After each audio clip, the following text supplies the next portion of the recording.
encontrar la filosofía de Stanislao Zuleta. Y vamos a empezar de una manera un poco biográfica para darle... ¿Qué más pesa Anderson? No, Anderson sí lo conoce. Entonces, primero vamos a empezar de una manera biográfica. ¿Por qué? Para darle contexto histórico al asunto. Anderson, estamos hablando de Stanislao Zuleta Vázquez. Primero que todo, quisiera preguntarles, ¿alguien ha escuchado de Stanislao Zuleta Vázquez? No. Tiene cara que sí ha estudiado Stanislao, lo ha leído. No, tampoco. ¿Han escuchado de Fernando González? Pues como mirar un poquito la biografía. ¿Y qué leíste de Stanislao Zuleta? ¿Qué sabes? Pues que así como no estoy sino como hasta un grado. Hasta octavo grado de estudio, sí. Que estudia mucho que hace aporte a la pedagogía y también al psicoanálisis. Exactamente. Hace aportes al psicoanálisis y a la pedagogía. Son muy buenos datos. Y también como elemento de la metodología marxista. Marxismo, sí. Su método, su manera de analizar las cuestiones es un tanto marxista, pero vamos a ver a la medida que yo voy hablando de que en realidad es una filosofía bastante experimental, porque por un lado Stanislao es fue un hombre bastante fáctico.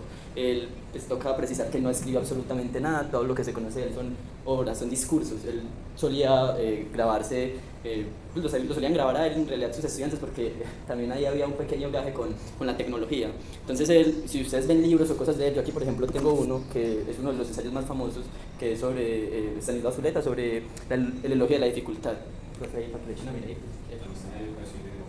Sí, no, hay un montón de hecho, pero todas esas son conferencias y discursos, pero digamos que el libro más, los discursos más leídos y más recurridos y los más estudiados hasta el momento es el de el elogio de la dificultad, por lo menos aquí en Medellín, lo que es en la universidad. ¿Qué más, compañero? ¿Bien o no? Bien.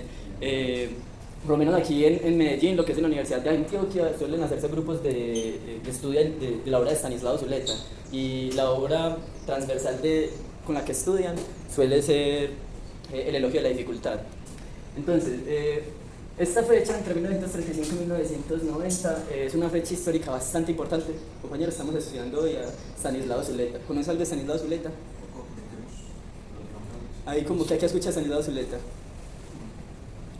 ¿Que es colombiano? Bien.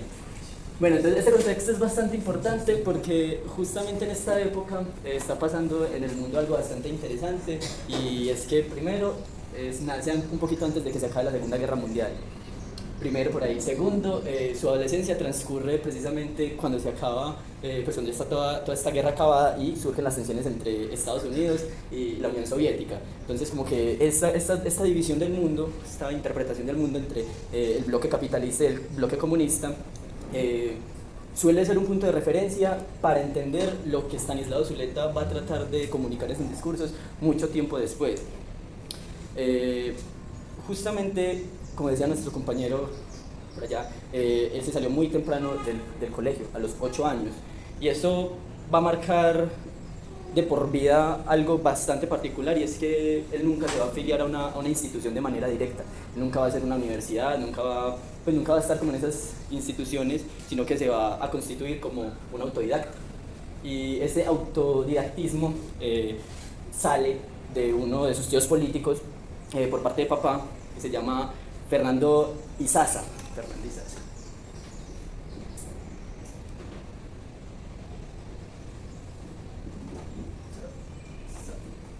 Fernando Izaza, quien se encargaría completamente de la educación de Stanislao Zuleta en su adolescencia. Él fue el que dijo, bueno, saquen a ese muchacho de estudiar y yo me encargo de darle educación. Resulta que Fernando Izaza es un hombre bastante particular e importante de la historia colombiana en el ámbito intelectual, pero poco reconocido.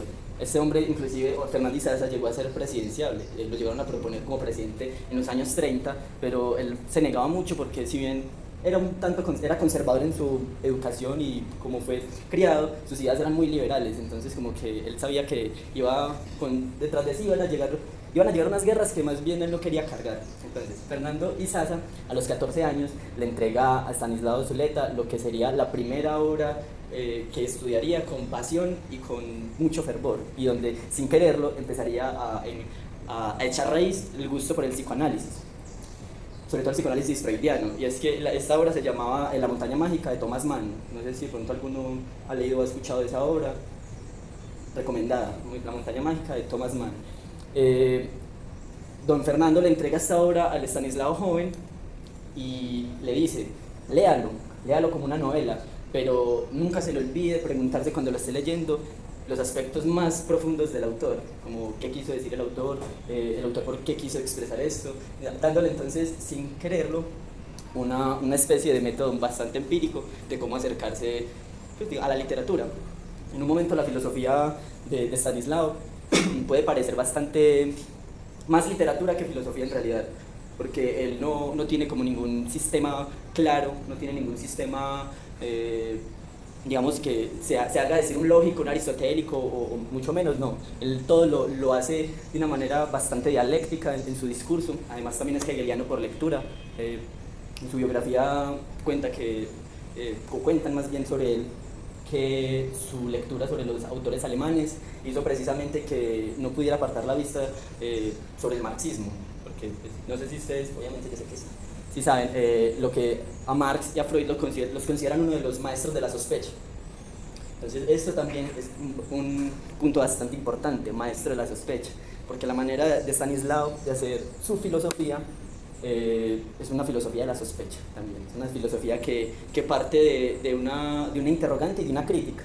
O sea, como que uno dice, bueno, toda filosofía parte de una crítica y de una interrogante. Sí, obviamente sí lo hace, pero la particularidad de este discurso de la sospecha es que siempre se arrojan miradas sobre sectores que dominan, digamos, el ejercicio social. Todo gira en torno a un ejercicio social y eso se va a conocer como, sobre todo en Latinoamérica, como filosofía crítica. Y Stanislao, sin darse cuenta, en sus discursos le estaba dando a la sociología antioqueña elementos para esa filosofía crítica. Nosotros como colombianos en esos aspectos de la filosofía somos bastante fuertes, solemos partir de problemas sociales, de causas étnicas y pues de toda esta manera de recordar.